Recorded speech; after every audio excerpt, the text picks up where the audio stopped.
Hello everyone. तो यार अभी तक हमने लॉगरिथम में पुराने जितने भी हमारे लेक्चर्स थे, जितने भी 3 लेक्चर हमारे थे, उन तीनों लेक्चर्स में हमने थ्योरेटिकल पार्ट को कवर किया। ठीक है, आगे अब थ्योरेटिकल पार्ट खत्म हो चुका है, अब हम क्वेश्चंस की तरफ मूव ऑन करेंगे। ठीक है, तो हम नंबर ऑफ क्वेश्चंस लगाएंगे, थोड़े इजी, मॉडरेट और कुछ हाई लेवल के क्वेश्चंस। ठीक है, तो हम धीरे धीरे स्टेप बाय स्टेप हम यहाँ पे कुछ प्रैक्टिस करेंगे, फिर आप उसके बाद नंबर ऑफ क्वेश्चंस अपना जो भी आप रिसोर्स है आपका, जो बुक सॉल्व कर रहे हो या फिर कोई सी भी कोचिंग से आप अगर आपने ले रखा है तो वहाँ से आप बिल्कुल लॉगरिथम के क्वेश्चन सॉल्व कीजिए और अच्छे से प्रैक्टिस कीजिए। तो जैसा कि यार मैंने पिछले लेक्चर में आपको बताया था कि यार आप जितने भी मेरे आने वाले वीडियोस हैं सब आपस में कनेक्टेड हैं। तो गाइस अब मतलब जो भी मेरा अगला वीडियो हो तो उसके पहले जो पिछला वीडियो है स्पेशली थ्योरेटिकल वाला वो आप देख के ज़रूर आएँ, क्योंकि जितने भी कंसेप्ट्स हैं और फॉर्मूलेज हैं, जो प्रॉपर्टीज़ हैं, वो हम इन क्वेश्चंस में यूज़ करेंगे, तो आपको उसमें प्रॉब्लम नहीं होगी।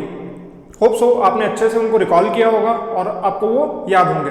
तो यार चलते हैं हमारे फर्स्ट क्वेश्चन की तरफ, जो कि लॉगरिथम का है, जो कि एक इजी क्वेश्चन है, बहुत ज़्यादा टफ नहीं है। बस आप स्टेप बाय स्टेप देखते जाइएगा, आपको कुछ भी डाउट नहीं होगा। बिल्कुल मैं एक छोटे से छोटा कंसेप्ट कवर करूंगा और आपके सारे फंडे क्लियर करूंगा। ठीक है, तो हम देख सकते हैं यहाँ पे यार बहुत ज़्यादा टफ क्वेश्चन नहीं लग रहा है। क्वेश्चन है log a with base 5 into log x with base a equal to 2, then find the value of x। ठीक है, हमें x की वैल्यू यहाँ पे फाइंड करनी है।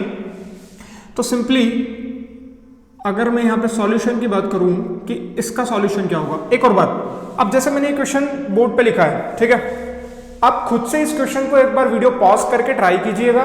नहीं होता है कोई दिक्कत नहीं, अब हम वीडियो पे तो देख ही लेंगे सॉल्यूशन, पर उसके पहले आप पूरे क्वेश्चन को ट्राई कीजिए अच्छे से और उसके बाद सॉल्यूशन देखिए। उससे क्या होगा, आपकी प्रैक्टिस भी अच्छी होगी, आपके थॉट्स बिल्डअप होंगे और आपके कंसेप्ट भी बहुत अच्छे से क्लियर होंगे और आपको गलती भी समझ में आएगी कि हमारी गलती कहाँ हुई है। ठीक है, तो वीडियो को पॉज करके और सॉल्व कीजिएगा।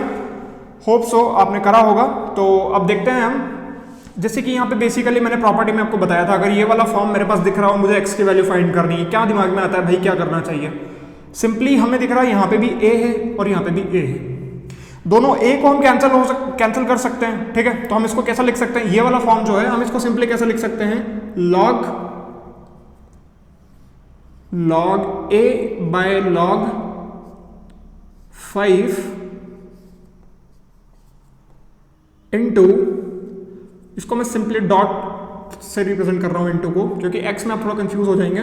और जो दूसरा वाला है वो log x by log a equals to 2। यहां तक कोई दिक्कत, ये हो गई हमारी फर्स्ट स्टेप। ठीक है, इस एरो के बाद हर एक नई स्टेप में लिखूंगा। अब यहाँ पे कैंसिल क्या दिख रहा है भाई, ठीक है, सीधा सीधा log से log a से log a कैंसिल हो सकता है, बिल्कुल हो सकता है। हमारे पास क्या बचेगा, log x बाय log 5। ठीक है, तो log x सिंपली हमारे पास log x by log 5 equals to 2। दूसरी step number first, step number second. तीसरी स्टेप क्या आएगी, कुछ भी नहीं है, log x बाय log 5 कैसा लिख सकते हैं हम इसको, log 5 को मैं बेस में ले जा सकता हूं, बिल्कुल ले जा सकते हैं, तो उसको बेस में लेके जाइए। जैसा ये लिखा था पहले हमने इसको एक्सपांड कर दिया था, फिर हम वापस उसको छोटे फॉर्म में लिख रहे हैं। ठीक है, तो यहां पे जो थर्ड वाली स्टेप होगी मेरी वो सिंपल होगी, log x बेस में 5 इक्वल्स टू 2। 3 स्टेप कंप्लीट हो चुकी है। यहां तक कोई डाउट, मुझे नहीं लगता कि यहां तक कोई डाउट होगा। बिल्कुल सिंपल तरीके से हम सॉल्व कर रहे हैं, कोई बहुत ज्यादा डिफिकल्ट अप्रोच नहीं लगा रहे हैं और बिल्कुल आसान क्वेश्चन है। log x with base 5 equal to 2, इसका क्या फॉर्मूला पढ़ा था हमने, इधर देखिएगा, जो फॉर्मूलेज यूज होंगे वो मैं इधर लिखते जाऊंगा। देयरफॉर, ठीक है, ये हमारे पास सपोज कीजिए यहाँ पे एक नंबर था, वो वहां पे शायद कुछ चेंजेस होगा। जैसे यहाँ पे मैंने a ले लिया और ये x है इक्वल टू n है, तो क्या था हमारी x की वैल्यू क्या आएगी यहाँ से, a की पावर n। ठीक है भाई, बहुत सिंपल है, x की वैल्यू क्या आएगी, a की पावर n। अब मैं यहाँ पे आगे कंटिन्यू करूंगा। ठीक है, अब स्टेप नंबर 4 जो हमारी होगी, सिंपल क्या होगी, x की वैल्यू यहाँ से कंपेयर करते हैं। ठीक है, x हमको फाइंड करना है, ठीक है, हमने x यहाँ पे लिख लिया, a क्या है 5 है, n क्या है 2 है, तो मैं सीधा x ये वाला फॉर्मूला अप्लाई करके मैं सीधा x का वैल्यू क्या लिखूंगा, यहाँ पे x आएगा, कंपेयर कीजिए। ठीक है, 5 मैंने बता दिया था, तो 5 राइट हैंड साइड पे आ जाएगा और ये बन जाएगा 5 का स्क्वायर। ठीक है, फिफ्थ स्टेप क्या होगी? फिफ्थ स्टेप में सीधा आंसर आएगा, वो क्या आएगा?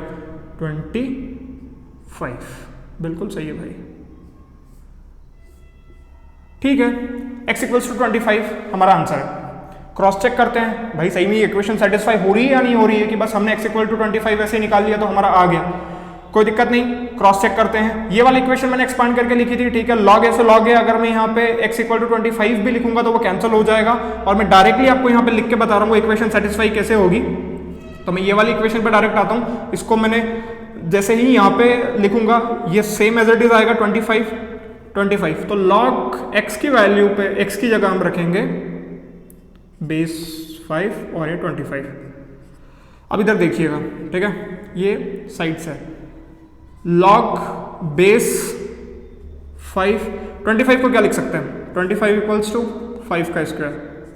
5 का स्क्वायर, ठीक है भाई, 5 का स्क्वायर log, अब ये भी प्रॉपर्टी थी हमारे पास, कुछ भी पावर में है तो आगे आ जाएगा। ठीक है, तो 2 log 5 विद बेस 5। ठीक है, ये एक स्टेप हो गई। अब यहाँ पे मैं आगे लिख रहा हूँ log n with base n। क्या होता है? ये पूरी क्वांटिटी क्या होगी? याद कीजिए भाई, मैं इसीलिए बोल रहा हूँ कि फॉर्मूले सारे रिकॉल करके बैठिएगा। ये क्या होगी? 1। तो आंसर क्या आ जाएगा हमारे पास? 2। देखते हैं भाई, 2 है क्या उधर? हाँ 2 है भैया, ये तो मैच हो गया, बिल्कुल सही है। मतलब इक्वेशन भी मैच हो गई और आंसर भी आ गया। ठीक है, ये क्वेश्चन नंबर फर्स्ट था। इसके बाद हम नेक्स्ट क्वेश्चन पे जाते हैं, तो अगले लेक्चर में हम मिलते हैं अगले क्वेश्चन पे। Thank you.